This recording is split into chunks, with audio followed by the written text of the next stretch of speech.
What is up, guys? Coop here, and today we're going to be talking about the Warlock in 5th edition D&D.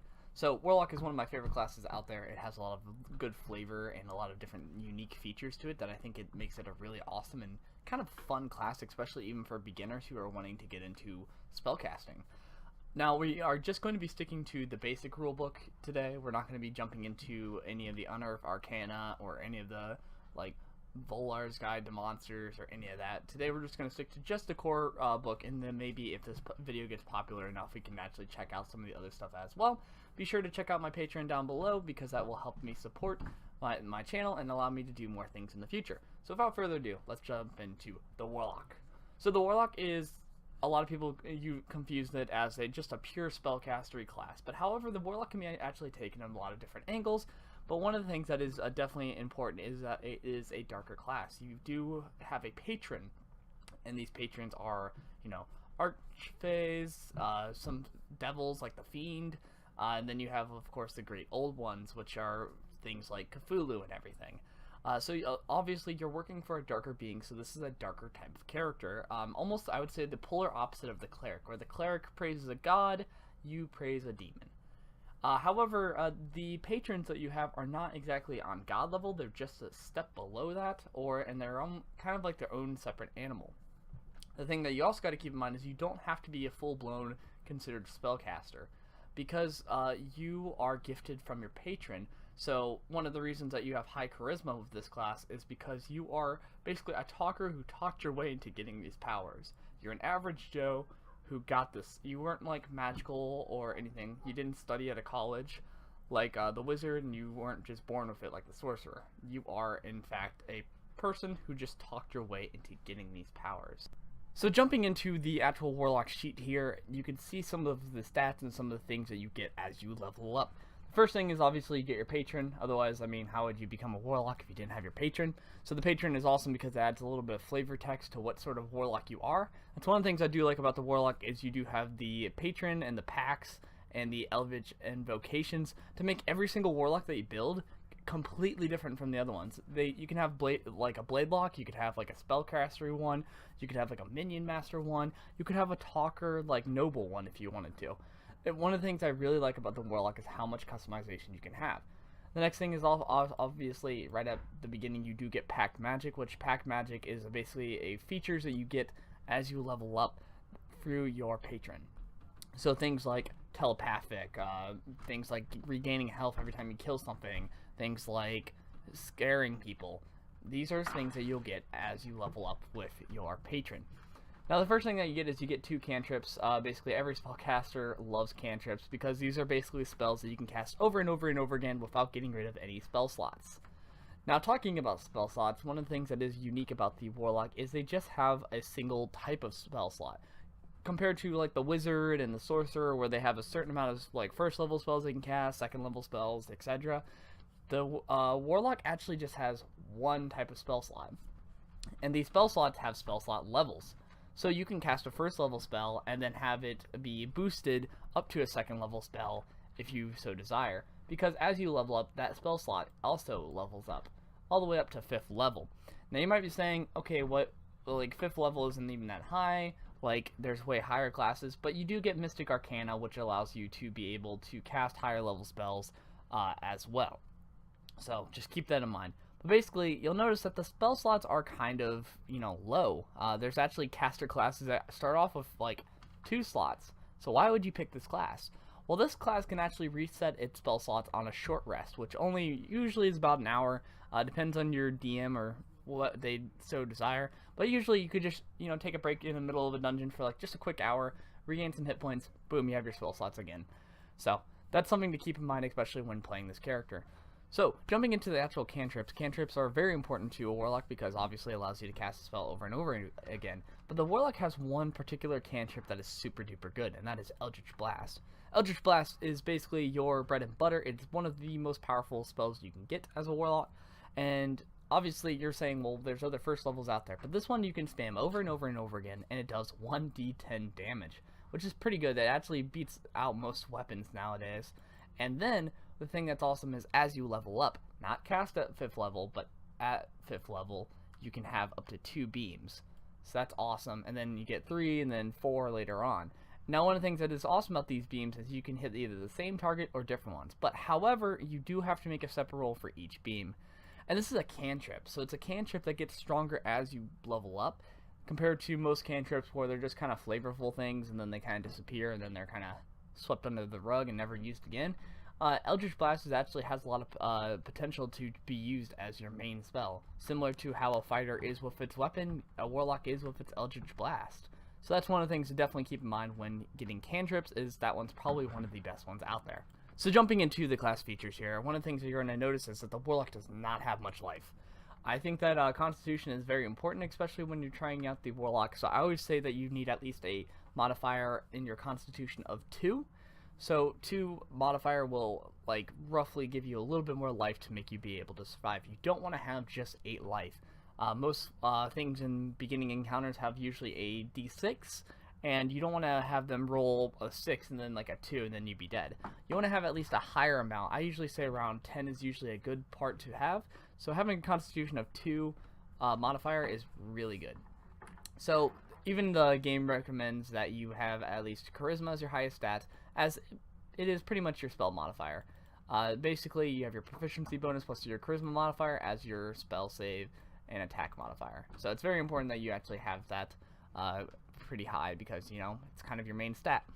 Now, looking at your proficiencies, you have light armor. So light armor is pretty nice. I highly suggest having a little bit of dex just to be able to boost up your armor a little bit, so your AC is pretty good. Simple weapons, you really don't use these weapons much. I mean, 9 times out of 10, you really will not be using your weapons unless you are a Blade Lock. Totally different build. And then, of course, you have your Wisdom and Charisma modifiers. Makes sense with the class. Now, the skills are pretty interesting. There's actually a good variety here. You have Arcana, Deception, History, Intimidation, Investigation, Nature, and Religion. Now, a lot of people get confused about like the nature thing and like history and religion.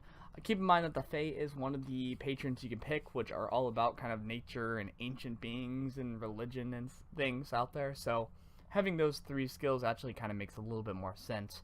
I typically go with Arcana because most of my group is with fighters. I mean, literally every time I play D&D, all my group is like fighters and paladins and things. So it's usually up to me to have the Arcana knowledge to sort of understand what is going on in the world around me.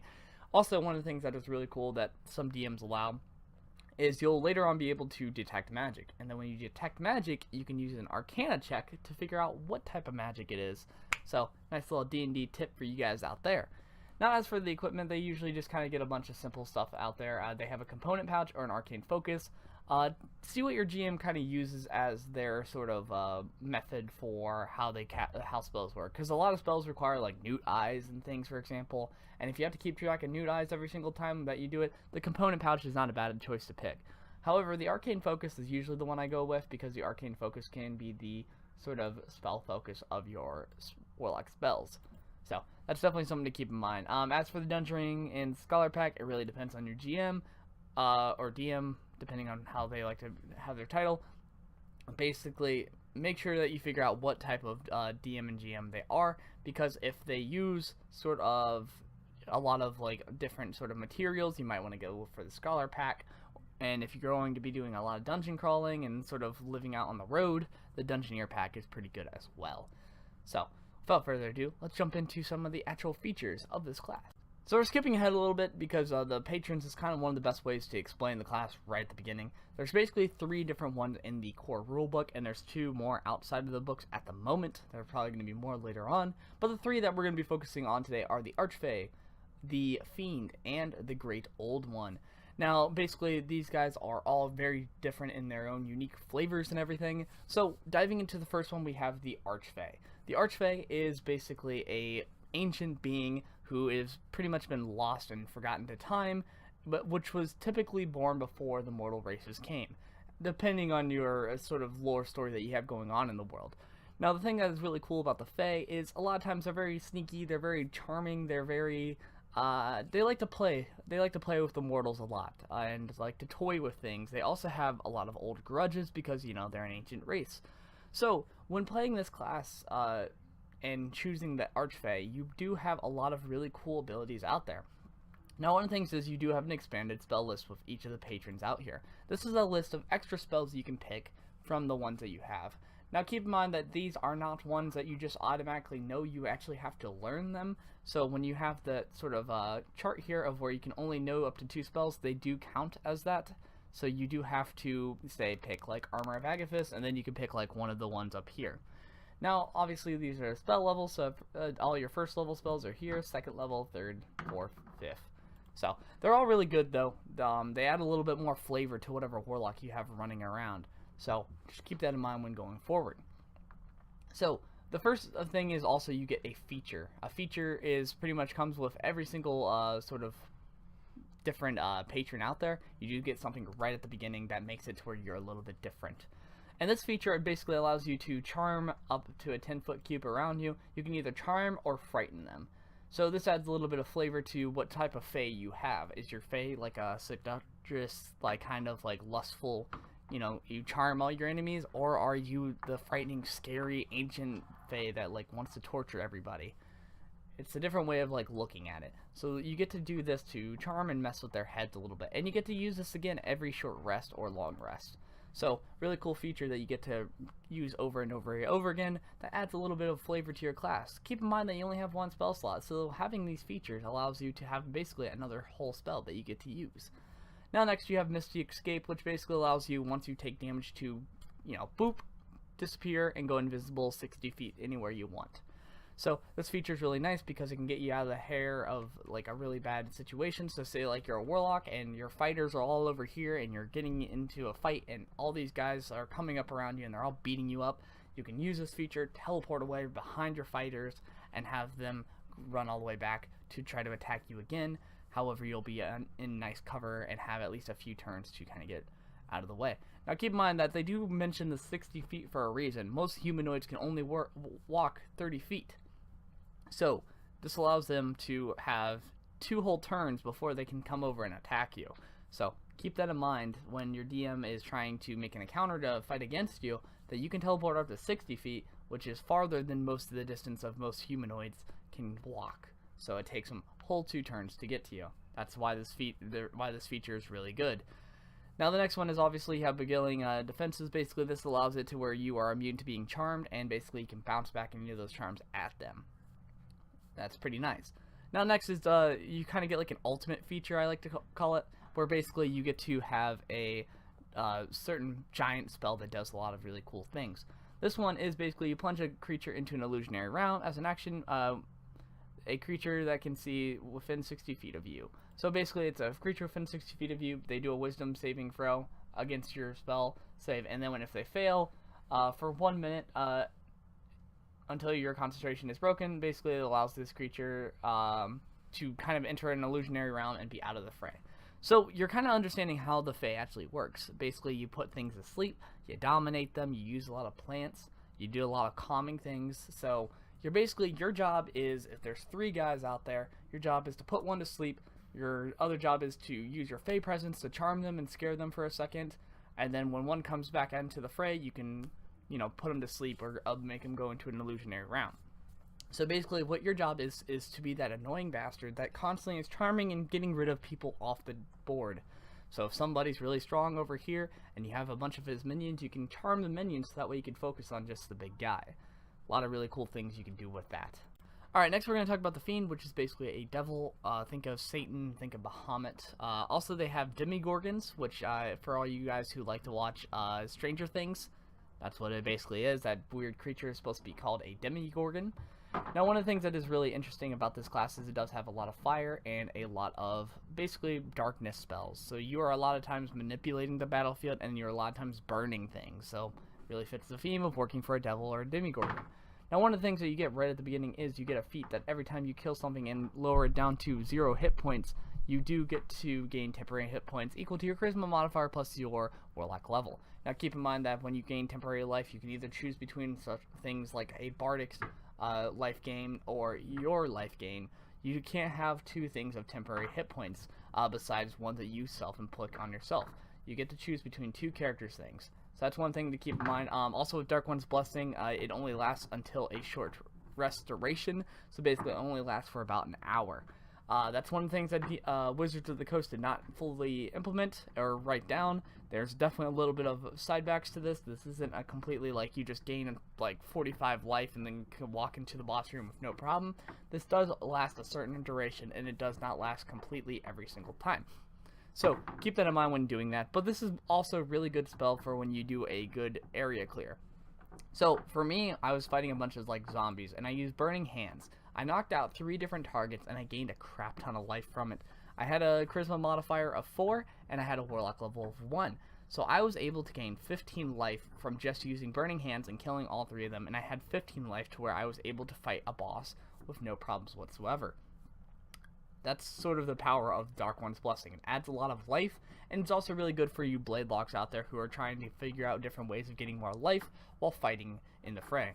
One of the things I do like is the Dark One's Own Luck. This is a one that you get at level 6, which basically allows your patron to call on, for you to call upon it to add a d10 to any of your ability checks and saving throws. Basically allowing you a chance to boost up a stat to help you out. You can do so after seeing the initial roll, but before any roll actually occurs. So basically, if you roll and you're like, oh crap, I got a 9. And you're like, well, okay, that's an 18, but a 9. And then you're just like, okay, well, I need to figure out a way to add some more bonuses to that, because if I don't hit a 13, I'm dead. So you roll your d10, and you're like, oh, cool, I got a 7, so now I'm all good. So now you're at 16, no problem whatsoever there. And then it basically just allows you to be able to add a d10 to really get you out of those hairy situations. Nice little fun build for you guys out there. Do a halfling where you get to reroll 1s, get the lucky feat, and then on top of it add the Dark One's Own Luck. You get to reroll 1s, you get to reroll anything that you want, and on top of it you get to add a d10 randomly whenever you want. And it makes it to where you're a class that can always manipulate the dice and make it to where it gets more into your favor. Fun little build for you guys out there. Next is Fiendish Resistance, which basically at 10th level you can just wake up every day and just be like, I'm resistant to fire this day, or I'm resistant to cold damage, or poison damage, or blah blah blah. Basically, you get to choose a resistant type that you get to have once per day, which basically allows you to do what you need to do. However, magical items and silver weapons do not count for this resistance, because they basically can punch through anything that you do. Next one is probably one of the coolest spells and one of the biggest Warlock fave spells out there, is Hurl Through Hell. So basically, you have your target here, and you just cast this spell, you pick them up, and for a whole turn, you throw them through hell. And then basically, as they go through hell, they get scared, they see crazy, torturous things, and then when they come out, they take 10d10 psychic damage, which basically means that they're pretty much going to be dead, or they're going to be going insane by the time this is done. It's one of the coolest spells out there, and you get to do this every long rest. So, really awesome spell that adds a lot of flavor to the Fiend. The Great Old One is basically darker beings. Think anything Lovecraft. Anything Lovecraft has ever created is basically what a Dark One is. It actually has a lot of these different examples up here. And one of the things that you can also think of is like Cthulhu. If you are really unoriginal and really can't think of anything out there, think of your favorite squid monster, Cthulhu. And basically how this class works is a lot of its spells are, about psychic damage, toying with the head, dominating, adding in different things out there. So you'll have things like distant dissonant whispers, hideous laughter, detect thoughts, clairvoyance, dominate beast, tentacles, dominate person, telekinesis, all these different spells that can really do a lot of really cool things right there. Now right off the bat, you actually get the ability to be able to touch the minds of other creatures, meaning you could talk telepathically to everybody in your party and all of the people around you. And that's really cool. Now one of the things is, but the creature must understand at least one language. But if you partner that up with, speak to animals, you can actually do a lot of really fun things. Like, you could talk to a squirrel and try to say, hey, attack my friend in the party, or something like that. Something stupid like that.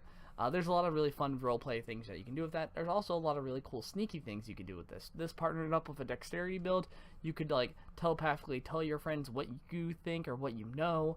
All these different types of things. Now, they have to be within 30 feet of you, but still, it adds a lot of really cool roleplay elements that you can do within there. And you can also just toy with other mortals out there. Say like you're in a crowd of people, you could just sit there and telepathically talk to someone and them not even know it's you, and just sit there and toy with their head the entire time. Especially partnered up with the actor feat, where you get to change your voice randomly to however you like it.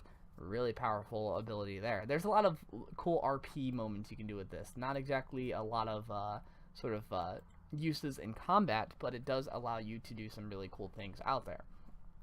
Next is Emphatic Ward, which basically allows you to ward yourself against an attack on a person's failed attack for good luck for yourself. When a person makes an attack roll against you, you can use your reaction to impose a disadvantage on that roll. If the attack misses you, your next attack roll basically has advantage. So it's a nice little like, oh, okay, you are trying to attack me, I put this ward up, I give you disadvantage, oh, you still made it, okay, well, at least I got some resistance. Or, oh, you missed completely, well, now I get to attack you with more advantage. It basically just allows you to a nice little trait of being able to deal with that.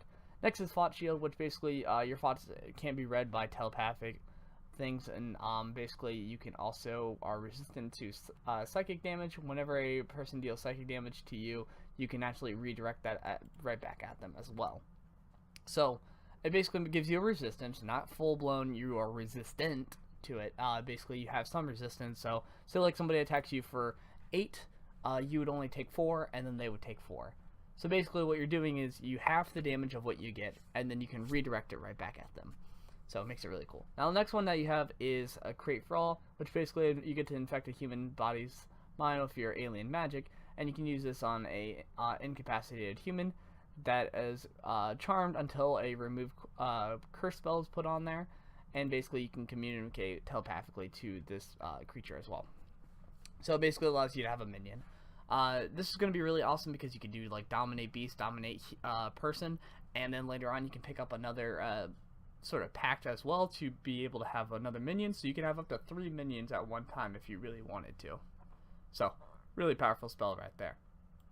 Alright, now we're going to look at the pacts. Pacts are basically these awesome sort of extra abilities that you get at level 3. This is basically your different side classes that you can pick to allow yourself to be a little bit more into your different type of warlock. The first thing that you get is you get a Find Familiar spell, which you can cast as a ritual. This spell does not count as any of the spells that you know, and basically when you cast this, you get to choose one of the normal forms of your familiar, following from here. You have the Imp, Pseudo-Dragon, Corset, and then a Sprite. Basically, additionally, when you take any attack action, you can forgo your own attacks to allow your familiar to make it its own attack as well. So basically, it just allows you to have a pet. These pets are pretty awesome because they can do a lot of different things. I know the Sprite is pretty powerful in its own right. So, and one of the things I do like about these different sort of familiars is each of them kind of have their own unique thing. The Imp is just a classic Warlock pet. The Pseudo-Dragon fits really well with the Fiend. The Quasit fits really well with the Great Old One, and the Sprite fits really good with the Fae. I see what they did there. It's a pretty smart idea. So basically this just allows you to have a minion, which like I said, if you partner that up with a Great Old One, it's super awesome because you can dominate a human being, you can make a Thrall, and then you can have the Pact of the Chain and have just a whole squad of these weird creatures to attack your friends. So another thing that you have is Pact of the Blade. This is for those blade blocks out there. Basically what it allows you to do is you get to create a magical you get to bind yourself to a weapon and make it magical. Now one of the things that you do have to count is that it does have magical, so it can overcome resistances and immunity to non-magical attack damage. So basically it allows you to be able to count it as magical, so if something is resistant to sort of magic or non-magic, like it's very, it blocks anything physical, you can count this as magic and punch right through it. Now the thing that you guys got to keep in mind is that you can make it disappear into another realm anytime that's more than 5 feet away from you. Also, whenever you use this thing, it is actually considered proficient in it. So say like even though you're not proficient in martial weapons, if you bind a weapon to it, it is now proficient in your hands. You could be a giant great axe. You could be a warlock with a great axe. It could be daggers, for example.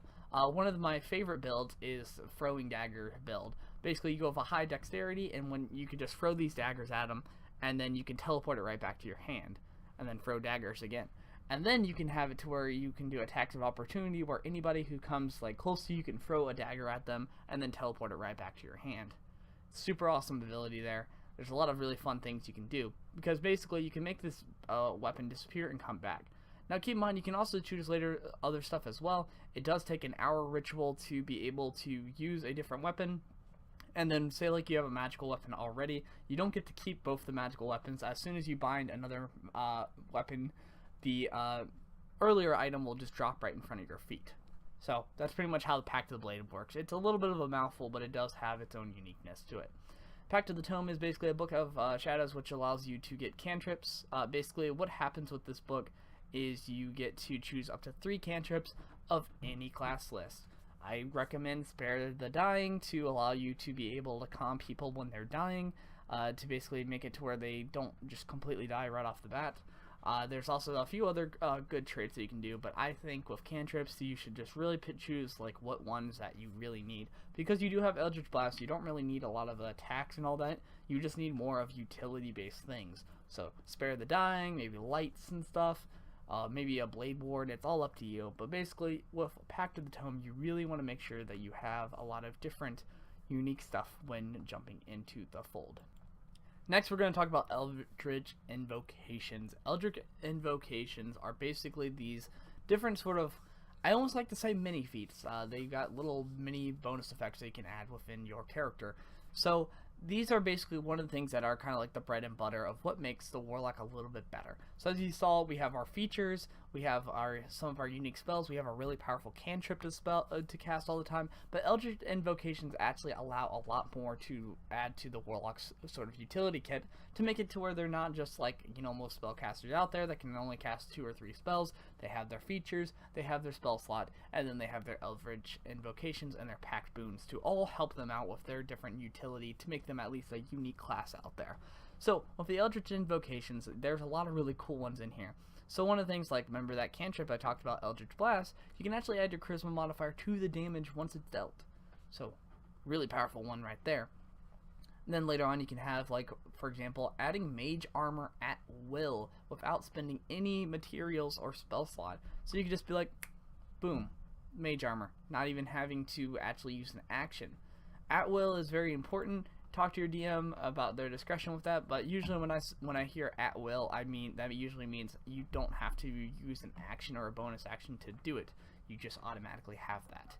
So that's something I always keep in mind. And then of course you can get like levitate, you can speak to animals without expending a spell slot, you can have it to where you're more deceptive and persuasive if you didn't already choose those traits beforehand. You can have it to where you have compulsion. Basically one of the things that's really cool is it does allow you to have some higher level awesome spells that you can use as well that aren't fully in the actual Warlock spellbook.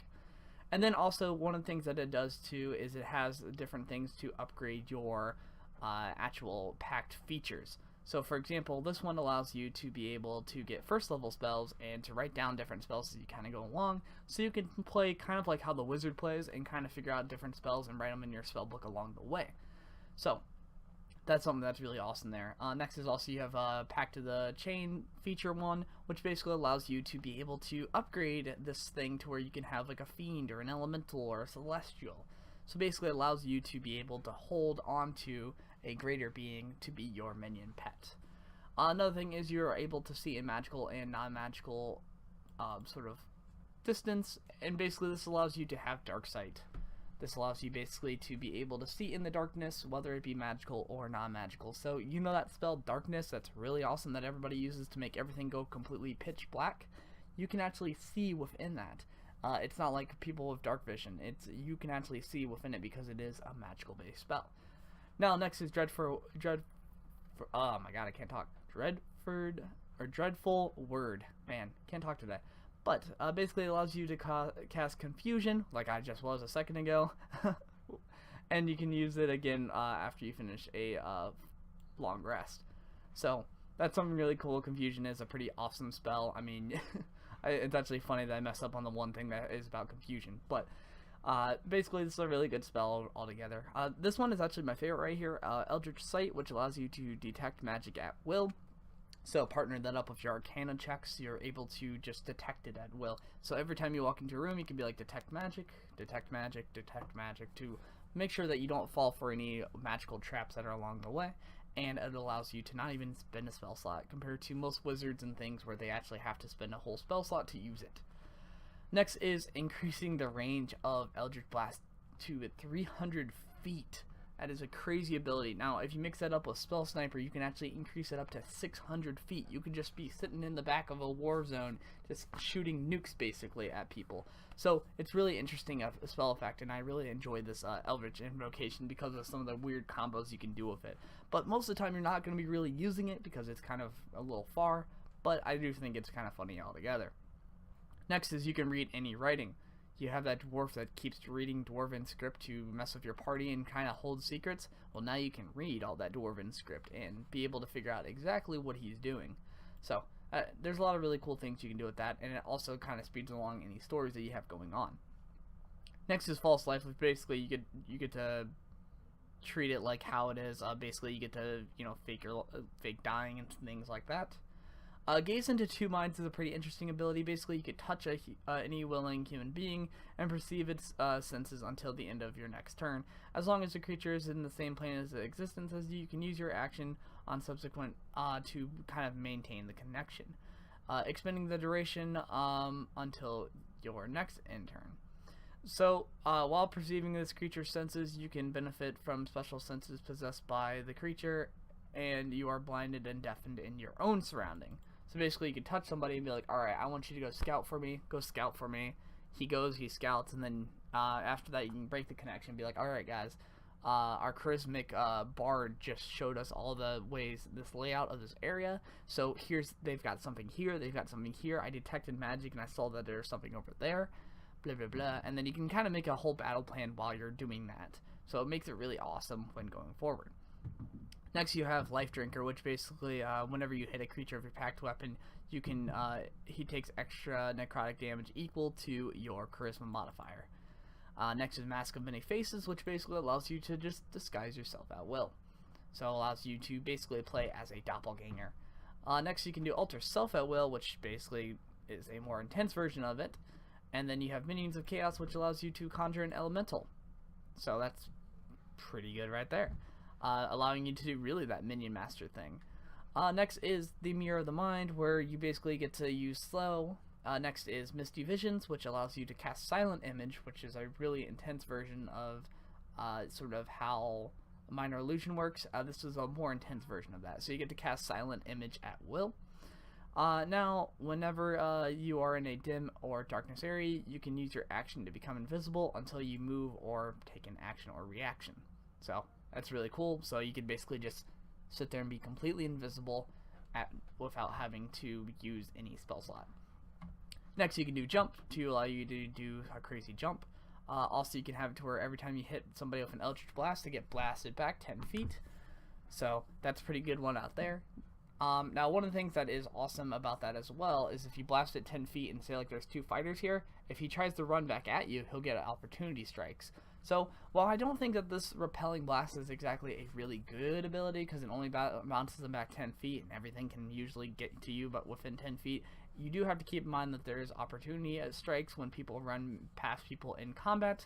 Most of the time, people just run at somebody in combat, but if they do run past them, there is opportunity strikes that do occur.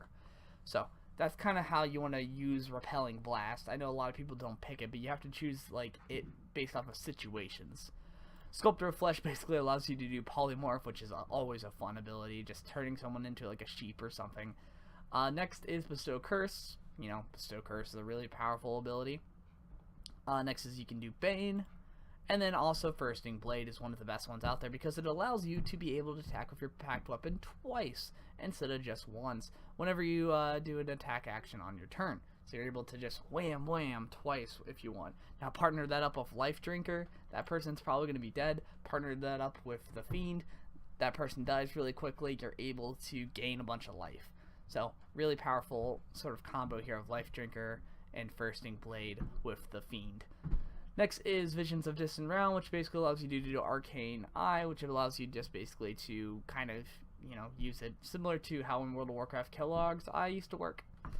Next is Voice of the Chain Master, which basically allows you to communicate telepathically with your familiar and perceive through its senses. So basically you can use this as also a scout when going through your things. Next, you can do speak with the dead at will. So you basically get to speak to the dead. And then next one is, of course, Witch Sight, which allows you to see the true form of a shapeshifter or a creature that's concealed by an illusion or magic. So basically, you can see through anybody's disguises out there when they're doing their things. So anyways, guys, that was my Warlock guide. I hope you guys enjoyed. I did try to make sure that I talked as much as possible to make it so that everybody really fully understood what the Warlock class has and some of the different flavors and combinations that you could do throughout it. I do hope you guys enjoyed. This is one of my favorite classes in D&D 5th edition. I do have some guides I'm going to be posting down in the description below. A lot of them are a variety of different things that you can do with the Warlock. Some of them are not fully factually correct, as it was my first time playing D&D when I was doing them. However, they do have enough to add some different ideas to the good old noggin when playing your Warlock class. So one of the things that you do need to keep in mind is that the Warlock is definitely a really cool class within Dungeons and Dragons, and it does have a little bit of darker themes, but it is a fun class, and it's really good for those people who are jumping into the game and want to try out a sort of spellcastery class but don't fully understand it. The spell slots add a lot of extra flavor, a lot of really cool roleplay aspects to make it a really rememberable character. Also, be sure to check my Patreon down below as I just set it up, and it will help me to help you guys with my content and allow me to do some better things and to test out some different maybe RP stuff out there. So maybe we could play some different role-playing games, or I can play some more games with you guys in the future. I do some streams on Datcoopguy on Twitch, so be sure to check that out as well. But anyways, guys, I want to thank you guys for watching. Stay baller, my friends, and I'll see you guys next time.